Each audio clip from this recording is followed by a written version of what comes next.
What's going on, YouTube? It's Mr. Young 702 with the check-in. If you've been following the Tamir Rice case and the non-charges for Officer Timothy Loman, you've probably seen tweets such as these right here.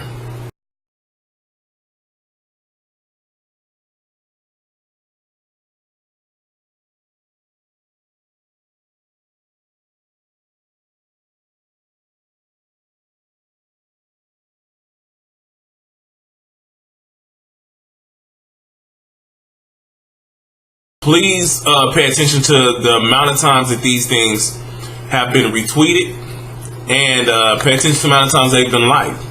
I think it's safe to say that this is the opinion of the general public. This is what the general public's response is. At least, black people's response is to this situation. So, before this logic grows, I just want to do my part to halt this. Please realize that the idea that because Tamir Rice was presumed to be 12 years old, so Loman was entering to a basically kind of no harm, no foul situation is bird dog ludicrous. And then the thought to attach open carry to it, and which is a sidebar attack at open carry and not a good idea, is also bird dog ludicrous. I support open carry because I support a community being able to protect itself. And I support a community being able to protect itself from oppressive police forces. So I think it's awkward when that same community uses that right or abuse or takes a slight at that right to try to make a point that is actually moot. The same thing happened with Trayvon Martin in Florida. Everybody yelled, "Stand your ground, stand your ground, stand your ground," while simultaneously we needed the stand your ground situation to continue, because that was how the lady from Florida was going to get out of jail, the one who stood her ground against her abusive husband and ended up being put in jail for attempted murder because she shot at him and missed, and the kids were in the house. As I make this video, please understand my logic and please understand my thought process. And first off, rest in peace to his family, to Tamir Rice, and condolences to his family. But as long as politics is swaying things one direction and there's politics is swaying things another way, we will never get the accountability that we need to move forward, because everybody, even the cop, is playing victim. So even the cop supporters are playing victim. And as long as everybody's playing victim, including the supporters of Tamir Rice, and nobody's being accountable for the individual actions that we need to be accountable for, this situation is destined to happen again. So with that being said, the logic that the officer was stepping into a no harm, no foul because it was an open carry state is ludicrous. What they're basically saying is Ohio's an open carry state, so if the officer thought he was 22, then the officer should have thought that he didn't commit a crime. That was not true, because an open carry state means that I can have a gun on my hip, means that I can have a gun strapped to my shoulders. I'm openly carrying it, but I'm not like having it in my hand, so to speak. So to be holding a gun and pointing it at another individual is no longer open carrying. That is brandishing a firearm. Not only that, was they thought that he brandished a firearm at children. So therefore, there's one law that he broke, brandishing a firearm. Another law that he broke was after he brandished that firearm at children. Mind you, you're saying that what the cop thought he brandished a firearm at children. By the time the cop pulled up, Tamir Rice had the gun in his waistband, which means that he broke a second law because he broke the concealed carry law. Then on top of that, a BB gun is not a toy. It has an 18 or over sticker on it because it can cause harm. It can't kill you, but it can cause harm, which means that he was playing with something that he shouldn't have been playing with, which means that in the grand scheme of things, he broke a third law. So it was not an innocent situation that this officer was walking into, that this pig was walking into, because I don't support him. But now, what I do want to talk about is his thought process as he pulled up, and Tamir Rice's thought process as he pulled up, in the chain of events, a 2-second chain of events that ended with the death of a child that should not have happened. When Timothy Loman pulled up on Tamir Rice, witnesses have confirmed, and he himself said, and in the very first press release from the police departments, they also said that the first thing he yelled was, "Drop the weapon." And then the story says that Timothy Loman ended up shooting Tamir Rice because Tamir Rice went for the weapon that he had just told him to drop, and that was why he killed him. All of this arguing about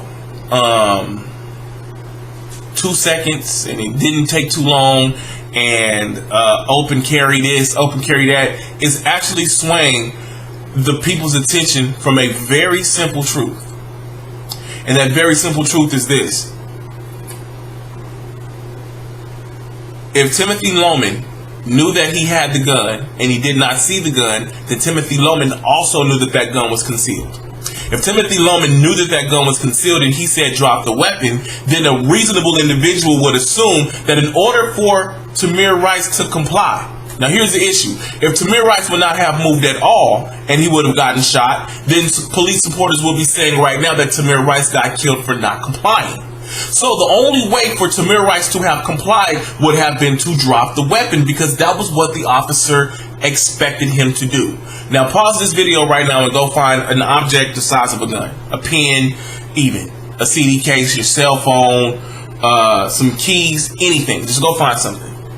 Put that in your pocket. Now drop it. The only way for you to drop that object is to go back into your pocket and get it. But that was why Timothy Loman killed Tamir Rice, right? Because he went into his pocket to get the gun that Timothy Loman had just told him to drop. So in order for him to have complied with the commands that this officer had just presented, he would have had to go for the gun, which means that the officer killed him for compliance. While they're yelling, if you don't comply, if you comply, you don't die. Right? But we were all worried about 2 seconds. Let me tell you about 2 seconds. If you've ever been in a near rear-end car accident, you know I'm not lying when I say this. In a split second, the person in front of you's taillights comes on. At that point in time, you decide, what do I do? Slam on brakes. You slam on brakes. You realize, hey, you know what? I'm not going to stop in time. So what do you do then? You check your mirrors and you say, hey, I got space in the lane to my right. You come off the brakes and you turn to your right and you change lanes and you swerve to avoid hitting that car. All of those movements took longer to explain than they actually did. That takes a half a second. So 2 seconds is more than enough time. 2 seconds is also more than enough time for an officer to come out and realize that this guy is not holding the gun, yell drop the weapon, and then realize that this guy is actually going for the weapon that he told him to drop, and then kill him for compliance in 2 seconds. That means that this cop did not assess the situation properly. That means this cop yelled a command that he did not know what he was yelling. He did not expect. Here's the thing. If you're a police officer, you're in a position of authority. A position of authority is a position of responsibility. That means you're responsible for everything that you tell someone to do when they comply. That means that Timothy Loman was responsible for the fact that Tamir Rice went into his pocket. That means that Timothy Loman is responsible for Tamir Rice's death. But the politics around this whole situation, everybody wanted a murder charge. Since everybody wanted a murder charge, we all pulled on the most emotional aspects that we can find of the case. 2 seconds. 2 seconds this. Open carry that. This could have easily been an open and shut case if we would have gone for manslaughter. He probably wouldn't have done life, probably would have done 5 years, maybe would have done a year. But going for a manslaughter charge would have alleviated two things. One, would have actually produced two things, I should say. One of them would have been accountability for parents and the public in the future, and the other one would have been accountability for the police department in the future, so that this does not happen again. See, but we don't have accountability now. That means that 2 years from now, another little kid, because for me, let me just put it like this, for me, his parents didn't have a conversation about playing with something that looks like a real gun outside. Forget about being black, white, whatever. Don't play with something that looks like a real gun. That's one issue that parents in the future need to be accountable for. The second issue is police need to be accountable for their commands. And they need to be held accountable. When you command someone to do something, you're accountable for what they do if they are listening to you. That means that police departments could have been retrained on how to assess situations. Police departments could have been retrained on how to think when approaching someone with a concealed weapon, or they think has a concealed weapon. Anything could have happened. But none of that is happening now. And the only thing that's happening is Tamir Rice's parents are crying boo-hoo on TV, and this cop is running around free. And everybody who is crying and running around free is ultimately responsible for that little boy's death. Because since he was under 18, his parents didn't teach him nothing, and since the cop was responsible at the time of that shooting, the cop also didn't do his job the correct way. My name is Mr. Young 702. Please write, subscribe, comment, share, do whatever you're going to do. This is my time.